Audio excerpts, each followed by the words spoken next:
It is great to talk with you today. And to kind of kick things off, can you tell us a bit about yourself? Absolutely. Thanks, David. I've been in the automotive industry for 39 years now. I've worked every aspect of the business. I've been started off as a technician, working on cars, working in dealerships, working at independent repair facilities. Um, and, and I always have a passion and I always enjoy working on the car and being in that piece of it. But what I really started to learn is I liked getting into that, working with a customer and working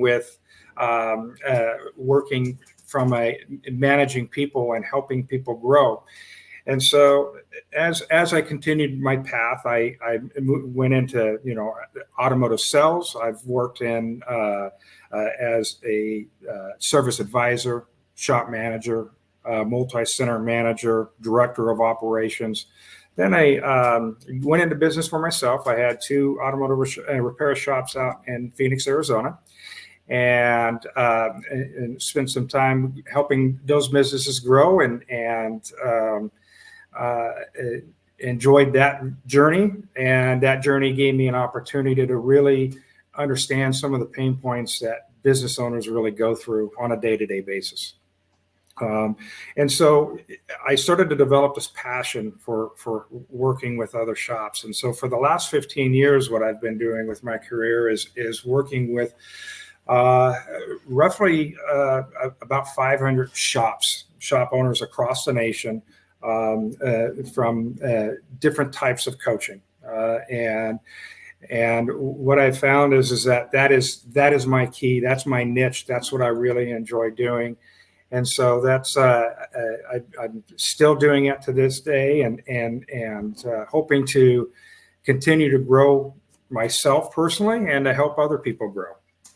Yeah, that's awesome.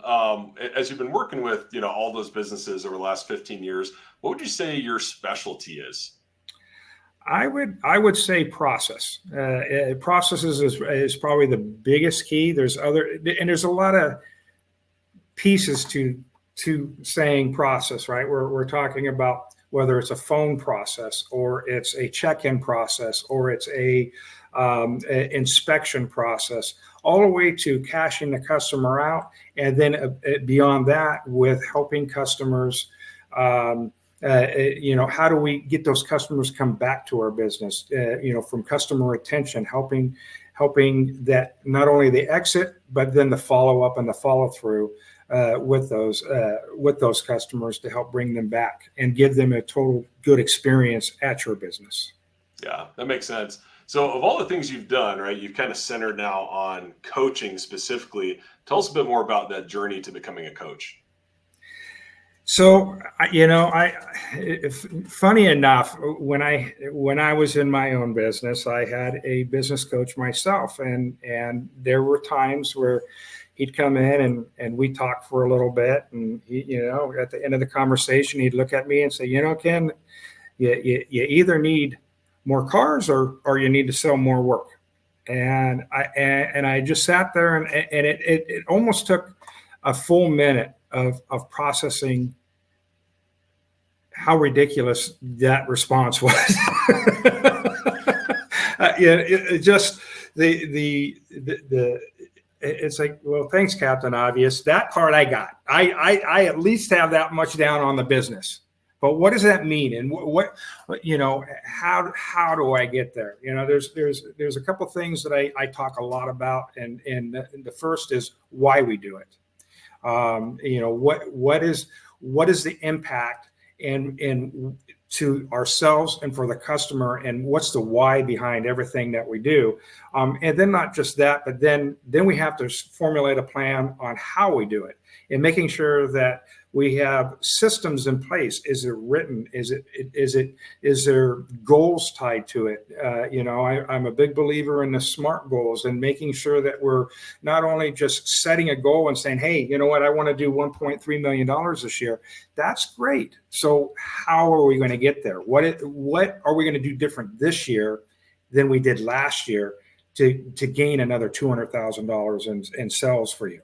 And that's the things that you have to pay close attention to. And so that, for me, realizing and understanding that, you know what, you can say that whether you're a coach or a business coach, but I think a couple components of it is has that person walked in those shoes? Does that person understand the industry and the business like you do? First off. Second off, do they have a full comprehensive understanding of all the pieces that we deal with on a day-to-day basis, from who our vendors are, what is our processes in place to make sure that we're being proficient and being efficient. What are the different components that we can put in place to hold our team accountable and to be able to move to that next level? It may be a situation. I've worked with so many centers. There's sometimes the centers are, I'm very comfortable. I'm making good money. But, I think that I probably want to sell in 5 years. Well, that may be something to focus on an exit strategy. Are we putting things in place to get you to make that business as much profit as possible, so that when you do go to sell that business, are you positioned in a way that you're going to get the most money for that business? It may be, I'm comfortable. I would like to make a little bit more money. Who doesn't? and so we certainly want to, so sometimes they're just little tweaks and little adjustments, all the way to, I can't sleep at night. I toss and turn. I don't know how I'm going to pay my bills, let alone my employees. I have all the components in place. I have enough people. I have customers, but I'm still not putting any money into the bottom line. And I've experienced multiple times where I've had business owners come to me and say, you know what, I'm doing over $1 million in sales, and I still can't afford to pay my bills. What is happening here? Why is that happening? There's no reason why you shouldn't be making money and putting money into your own pocket. You're the one that invested it. You're the one that took the risk, and you should be making an income, not just for your employees, but for you as well. Absolutely. Yeah, I can tell that you definitely have a passion and understanding of those struggles and really want to help the small business owner overcome them, which is awesome. So I'm curious, why team up with MyBiz Coaches? Yeah, I really, for me, and maybe touch on this a little bit more down the conversation, but for me, I live by a quote by Zig Ziglar: "If you want change, you have to be willing to be uncomfortable." And and that's a challenge that I give to people that I'm working with as well. Being uncomfortable is something that nobody really likes to be in an uncomfortable situation.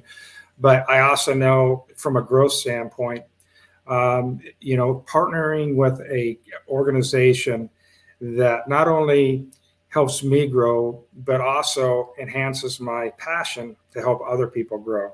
And this was really kind of a match that, of years of looking. I've as I mentioned, I've worked for 15 years of business coaching, but for other people. And I'd really like to, get myself out of my comfort zone and start to grow. And with the support of an organization like MyBiz Coaches, not only for myself, but for the client as well. I felt like this is a perfect match for me.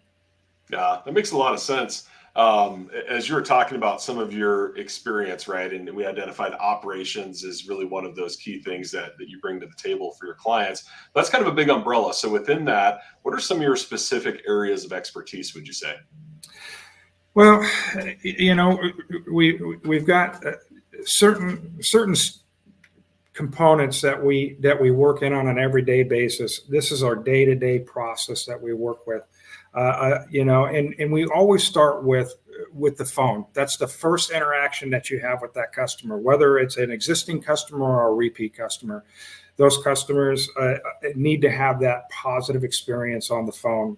There was a point in time where I don't know if they just felt like it was cool to say it that way, or if they're really just got attitude, or what the problem is. You got a nice little old lady on the other end of the phone, and the first thing she hears is Ken's Automotive, and, right? And it's like, I can't imagine calling any business out there and inquiring and wanting to use your expertise and having that approach right out of the gate. But also learning how to control that conversation. And we get caught up in trying to over-explain to customers. Simple was better.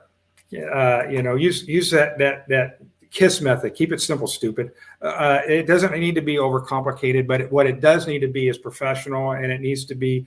You need to have.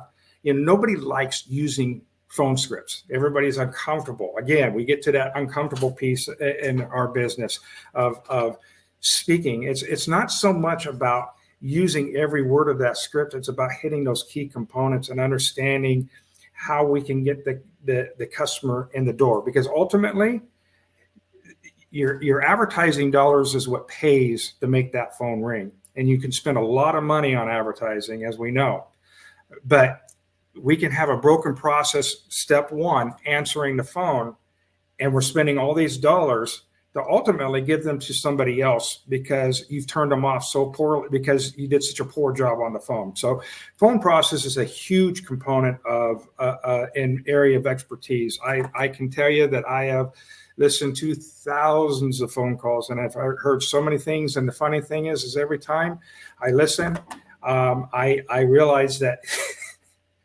I haven't heard that one before.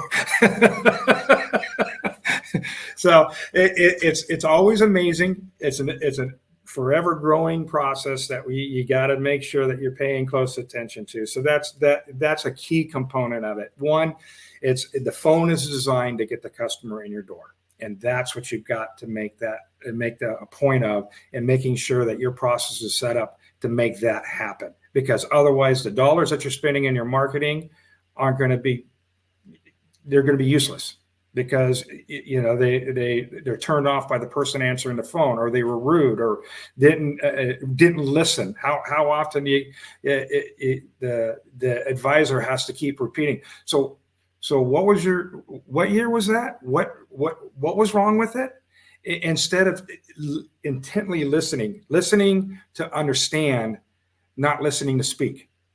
And so that's got to be step one. From the check-in process, did you make them feel welcome? Did you make them feel good when they walked in? Did you actually make eye contact, or did you sit there and get into this face down, looking at your computer and not looking up? And think about how that makes you feel when you walk into a business and you feel ignored. I will take this really small example of something, an experience where I went to a deli, and I'm standing at the counter, and they had no numbers, and I was standing, and I was next in line, and next thing I know, I got this person coming up to me and standing in front of the case, and then another person, and the whole time in my head, I'm sitting there going, I better not be ignored. I better get service next. I did, and I got this whole thing going on in my head of how I am so angry that these other people are, because I never got the acknowledgement that they saw me. And sometimes it's a simple acknowledgement of looking up and saying, "Hi, welcome. I'll be right with you." That takes all that anxiety away. Yeah. So, to all the way into the inspection process. And the inspection process, I've spent a couple of years working with a digital platform in doing business coaching with just specifically from the digital standpoint. So I bring a lot of expertise in today's technology. Again, getting out of your comfort zone. Technicians, if you want to mess with a technician, change their inspection. You will have an uproar in your shop. But the funny thing is that over and over again in hundreds of shops that I've converted over to digital, what I've found is that it's only a matter of time before they realize, you know what, I'm more busy, I'm making more money, I've got more work being sold because I'm following this process that's actually working, and the customers get to see what we see. The customers see pictures, there's video, there's information to help the customer understand the why it's so important to get that service done today. So there's some components, and then you go through, having the conversation with the customer all the way to exit scheduling them and having that conversation at the end, all the way to follow up and getting those customers back into your business. Not every customer is going to buy everything today. And we have a lot of work that we end up having to defer, and we make sure that we keep record of that so that we can make sure that we can use our marketing dollars to remarket to those existing customers, because what we find is that those customers are going to come in and spend more money because you've built a relationship that they trust you, and because you were transparent with them. And that's what's very important as well. Yeah.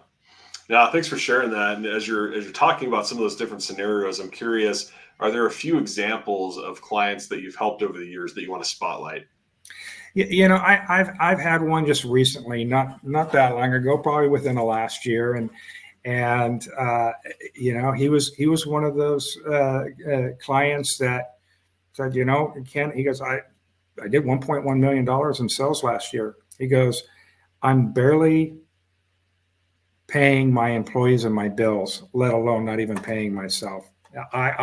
He goes, and I've been doing this for, he's been in business for about 5 years, and he had a good team. There's a lot of great components to what he already had in place, but there was just little components that he kind of took his eye off of, and managing that gross profit and managing those parts margins and making sure it's not about parts. It's not about gouging the customer. It's never about gouging the customer. It's always about doing the right thing for the customer, but it's also what's doing the right thing for your business.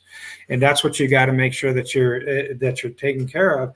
And so we spent probably a good half hour, 45 minutes. We went through some of his parts matrix, making sure that they were adjusted. We made some great adjustments that were reasonable, fair to the customer, but fair to the business. And it was a month's time. The next month, we had our next meeting, and he said, Kent, he goes, not only did I pay all my bills, pay all my employees, pay myself, and was able to give bonuses to my employees. That's awesome. And just those small little tweaks that we were able to identify as problems, because sometimes we look at the top line stuff, but we forget about that bottom line stuff, or those things that are actually those matrices that are actually making all those dollars make sense and come into your bottom line. Yeah. I've had other scenarios where they had a good operation. Overall, they were profitable. They were making money. They weren't in that scenario, but they really wanted to grow. And just like most of us, not liking change and getting into that new technology, this owner was fearful of the change. They didn't. What are my employees going to say? How are they going to react? And everything that he was talking about had nothing to do with what's going to make the business healthy. He was worried that he was going to have to confront his people and hold his people accountable to following a process. And it was almost a year for me to finally get them out of their box and say, okay, I'm going to give this a try. And this is a business owner that had 7 locations, 7 shops. And what ultimately ended up happening is by following and getting on board. Now, I'm not going to say it was easy. There was some riff and some conversation that was happening with employees that say, I just don't want to do that. But once they got it dialed in, it was an impact of it for some of the shops on the low end, $200 per ticket. Others, it was $300-400 per ticket more over a year's time frame, and you think about how many cars, whether you're doing 2,000 or 4,000 or 5,000 cars a year, you're adding $200 per ticket more. That's a big change to your bottom line. And that's what, you got to make sure that, and that's the impact that we had with them once they got out of their own way and decided, you know what, I'm going to go ahead and give this a try. Yeah. And they got uncomfortable and they worked through it and they made it happen. That's awesome. Well, if there's a business owner that's struggling today, why should they call you specifically? Probably a few different reasons. The biggest is that, being a business owner myself, I've had those sleepless nights. I've had that pain. I've had that worry of, am I going to be able to afford to pay my employees? Am I going to be able to afford to pay all the bills this month? What am I going to have to juggle? And I've dealt with those pain points and understand those pain points. And I really wish at the time that I had somebody that could come alongside and help me understand the why and the how to do it. And again, that's a big part of why I do what I do now, is because I do have a passion for that and helping people grow. And so I would say that, the biggest component of it is just be open to new ideas and expanding the business. Think outside the box. Think about where you really want it, not only what you want your business to be, but what do you want out of life? What do you want to ultimately have available? Do you want freedom? Do you want to be able to walk away from the shop for a week and take a vacation and not worry that everything's going to fall apart? Do you want to have the ability to expand and grow and add new locations? I've worked with organizations where we went from 25 locations to 73 locations in 5 years. That's a tremendous amount of growth. Is that something that you're passionate about? Do you want to become more than just a single center operator? Or do you want to maximize? I have single point operators that live a very happy, healthy lifestyle and operate a very good business. It's about what you're looking for, and then adjusting to what your needs are. And it's not so much about what I would like to see happen for your business. It's understanding what your plans are for your business, but also for your life and how you can live life a little bit fun. Have a little fun in life. Well, thanks so much for your time and insights, Ken. If somebody's interested in working with you, they can head over to your site, schedule that no cost, no obligation consultation, and we'll have that information up here in just a second. But thanks so much. It's been a joy talking with you today. David, thank you so much. I really appreciate your time today. Yeah, my pleasure.